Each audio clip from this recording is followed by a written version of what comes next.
Hi, this is Scott Garibay, and today we're going to talk about Dungeons & Dragons 5th Edition and another reason why using Dungeons & Dragons 5th Edition may be a great idea for more people than we thought. So one of the I've been thinking a lot about society modeling. I'll give you an example of society modeling with Dungeons & Dragons 5th Edition. So it was just reported that for the 6th year in a row, people in America are having less children. So women are birthing less children. Period. It's just a fact. It's been happening for 6 years in a row, and it just happened again. Right? The numbers are going down every single year. So humanity So humanity is looking at itself and saying, in America, American humans are specifically looking at themselves and saying, I want less of this. It's fascinating. It's absolutely fascinating, right? So the way you would model this in your Dungeons & Dragons 5th Edition game is you would just say, okay, there's something that's swept over in your Dungeons & Dragons 5th Edition campaign. You would just say, something has swept over the realm, and now no more children are being born, right?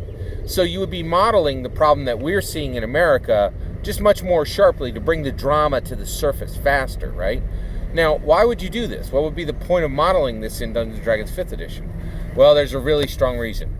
You're a brilliant dungeon master, and you have 4 brilliant, charismatic, intelligent players, right? They're going to respond to that world in ways you can't tell, right?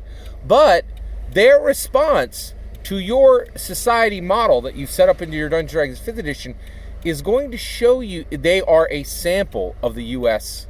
of the United States of America population, and their response to it is going to show you maybe predictive, and I do think it will be predictive of what America's overall response will be, right?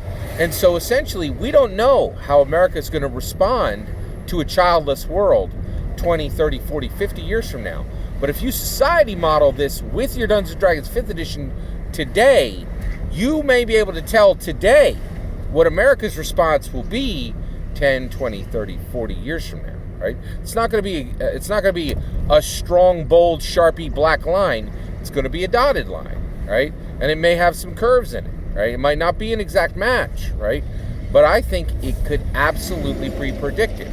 Now, I had thought that the usefulness of society modeling would be to fix society's problems.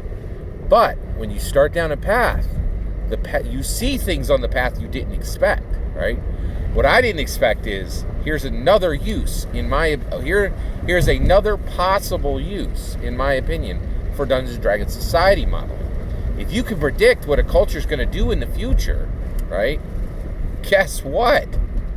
That means you may know where to invest your resources, all right? And whatever those resources are, whether you want to invest time, money in certain areas because of something you've learned. I think that's valuable. What do you think? I'd love to hear your thoughts. Let me know in the comments below. Please consider liking and subscribing, and have a wonderful millennium.